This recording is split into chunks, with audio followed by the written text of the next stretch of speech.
بسم اللہ الرحمن الرحیم نحمدہ و نصلی علی رسولہ الکریم اما بعد۔ محترم ناظرین کرام، ایک صاحب ہیں میر عابد، ان کا سوال ہے: السلام علیکم مفتی صاحب، نیر نام کیسا ہے مفتی صاحب، اس کا مطلب کیا ہے؟ وعلیکم السلام ورحمۃ اللہ وبرکاتہ۔ دیکھیے، جو نام آپ نے پوچھا ہے نائر، یا آپ نے لکھا ہے، لیکن صحیح تلفظ جو اس کا آتا ہے وہ عربی زبان کا یہ لفظ ہے، اس کا صحیح تلفظ آتا ہے نیر، یا کے نیچے زیر کے ساتھ میں، اور ڈبل وائز کے اندر انگلش کی سپیلنگ میں آئے گا نیر۔ نیر کے معنی آتے ہیں روشن، چمکدار، خوبصورت۔ تو اس کے جتنے بھی معنی آتے ہیں، تمام کے تمام معنی کے اعتبار سے نیر نام رکھنا یہ بڑا بہترین ہے۔ معنی بھی بڑے خوبصورت اس کے آتے ہیں، اس لیے نیر نام بالکل ہم رکھ سکتے ہیں۔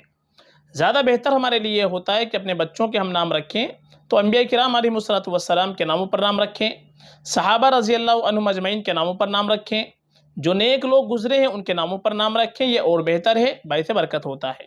باقی معنی کے اعتبار سے نام اچھا ہو تو وہ بھی ہم رکھ سکتے ہیں، جیسے نیر نام جو آپ نے پوچھا، یہ معنی کے اعتبار سے بڑا بہترین نام ہے، یہ آپ بالکل رکھ سکتے ہیں، بہت بہترین نام ہے۔ اور ماں باپ کے اوپر اولاد کا سب سے پہلا حق یہی ہے کہ ماں باپ اپنے بچوں کا اچھا نام رکھیں۔ حدیث کے اندر آتا ہے: انکم تدعون یوم القیامت باسمائکم واسماء آبائکم فاحسنوا اسماءکم، کہ قیامت کے دن تم کو تمہارے نام کے ساتھ، تمہارے آباء و اجداد کے ناموں کے ساتھ پکارا جائے گا، اس لیے اپنے بچوں کے اچھے نام رکھو۔ فاحسنوا اسماءکم، اچھے نام رکھنے چاہیے۔ یہ حدیث سے بھی ہم کو سبق ملتا ہے۔ آج کل ہم نئے ناموں کی وجہ سے غلط ناموں کا انتخاب کر لیتے ہیں، بے معنی مہمل نام رکھ لیتے ہیں، یہ مناسب نہیں ہے۔ ہم کو ہمیشہ اچھا نام رکھنا چاہیے، چونکہ نام کا اور معنی کا بھی بچے کی ذات کے اوپر اثر پڑتا ہے۔ فقط واللہ اعلم۔